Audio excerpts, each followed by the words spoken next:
We wanted to do 10 episodes in Candid Cinematography Adda Season 2, but so far, if you have seen the last 3 episodes or so, you can already look at it and more or less whatever you can learn about cinematography, apart from the technical aspects. And also considering the technical aspects, you will see that we have almost covered that. Now, the best way is going out there and shooting it, so that you go out there and you shoot it.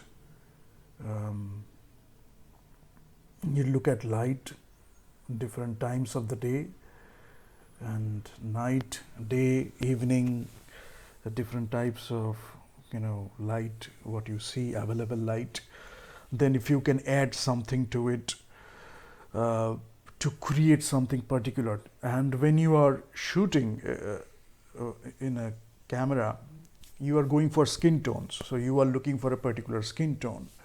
So skin tones are important. Dress, if you are selecting a particular costume or dress, how you are lighting it so that you can have the best possible way of representing that.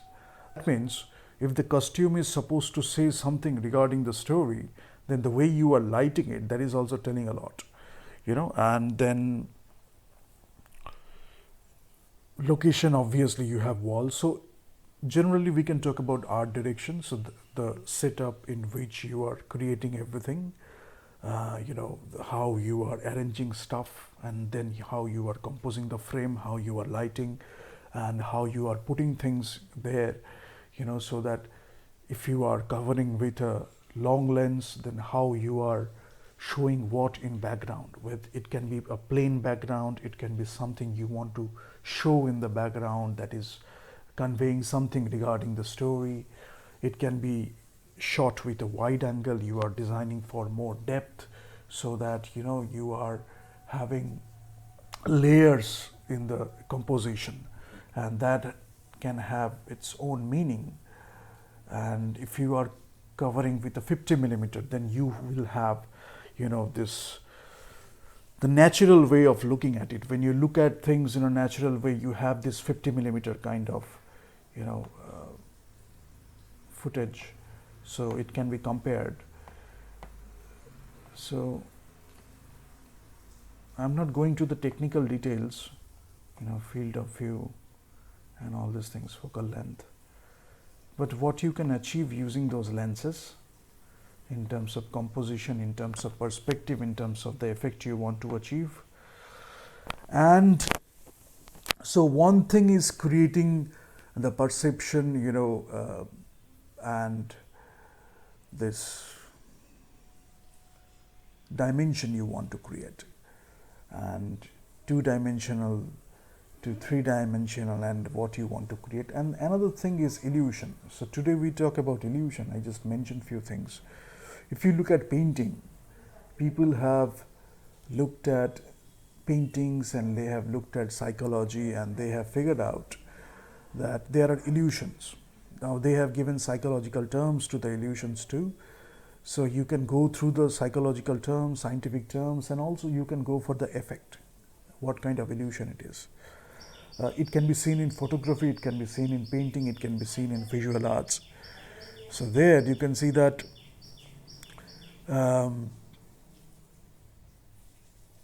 you can play with the composition, what you want to create. You can play with the movement, how you want to move the camera so that it can have a particular effect in the telling of the story.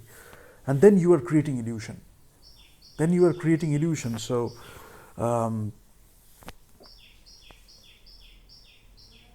all these things together, combining all these things, you are telling the story.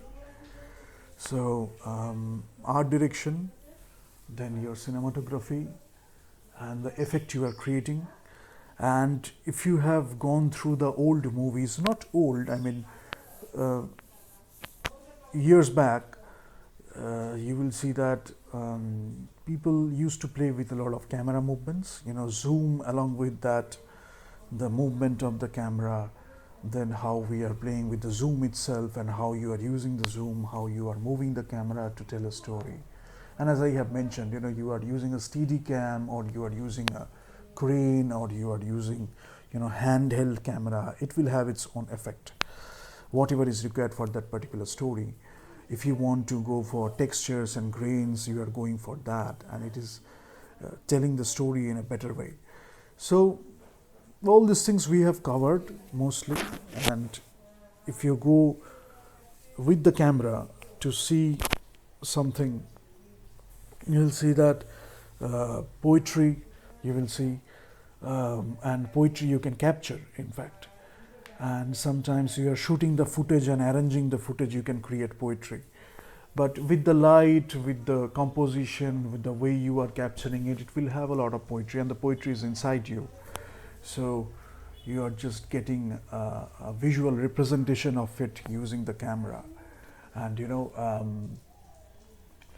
philosophy is obviously there, we have mentioned, and painting, you can learn so much from paintings. And the more you observe, the more you understand how it was created, how the brush was used, if it is not a brush, how it was used, what kind of color, what kind of way of doing the painting, and all those things were used. So if you go for that, you will observe that you can create the composition, you can create the illusion, you can create different kinds of movement, and how you are composing from this frame to that frame, as I have mentioned in the board session. And that is also a big deal, because you are composing this, and then you are moving from this to, you are going to the frame you want to achieve. And then if I talk about continuity and editing, that will be there. But art direction, sometimes why I mentioned that you are doing art direction and you are creating the set really well. But if you don't know how to use the camera, because ultimately when you are shooting with camera in cinema, whatever you are capturing with the camera, that will be seen on screen. So you can create a great set, and you can be very proud of that set, and you are saying that you have invested a lot in this production design, you have invested a lot in this set design. You can talk about all these things. But if you don't know how to capture it in a proper way, then people won't be able to see that set in a proper way and what it is supposed to do in the story. So if you have the interiors and the exteriors, whatever you are, the way you are capturing it, you can capture with a long shot the exteriors, the interiors you can capture with a lot of things, how colors are playing a role in telling the story, and if you are using black and white, how it is telling the story, and the way you are capturing it. Again, I will mention the lenses you are using, the compositions you are using, the way you are composing all of this, and the set you are creating, and with the set you are utilizing the set in a proper way, so that you have created it, you have invested in the set design, and when you are shooting the camera using all these things we have already talked, and you can think of, you can tell the story in the best possible way. So you are using the set, you are utilizing the set, you are telling the story in the best possible way, you are using cinematography, the actors are coming, and along with that, other things, the way you are doing makeup, hairstyle, costume design, everything is, telling something regarding the story. So these are the things people should know, because many times I have seen some people who are not understanding that much. They will complain that I have designed the set really in a grand way. But that's why, cinematography and art direction should come together. You have created it in a grand way, and then when you're shooting it, you're showing it in a proper way. And it happens like that too. You are creating a set, and maybe for one long shot or one particular establishing shot you need it, or maybe for few times, and sometimes you're shooting the interiors only. Illusion, then how you are playing with it, how you are using creative tricks. Sometimes you don't need to create the entire thing. If you don't use a long shot, or if you don't use an establishing shot, you don't need to create the entire set. So these things you have to understand. You have to be very creative about it. You want to tell people about the setting. You want to tell people about the time and place where the story is happening. So if you are creating only this part, you are showing this part, and the way you are capturing it, people are understanding in the story that the story is happening in this place. The characters are interacting in this place, and the story is regarding this place, and all the things are happening in this place. You know, so if you are not using it, or if you don't want to use it because of budget constraints or one thing, but you want to tell the story, that the story is having that time and place, and that is how you want to capture it. So you do it accordingly. You use your creative techniques and you take your decisions accordingly. And it will tell people that this is happening there, but you don't need to create the entire set. So things like that. Partially you are creating it that is serving the story. So these things you can play with. And again, when you are creating that too, the way you are capturing that, the way you are using these creative tricks to tell the story, and so many things you can do.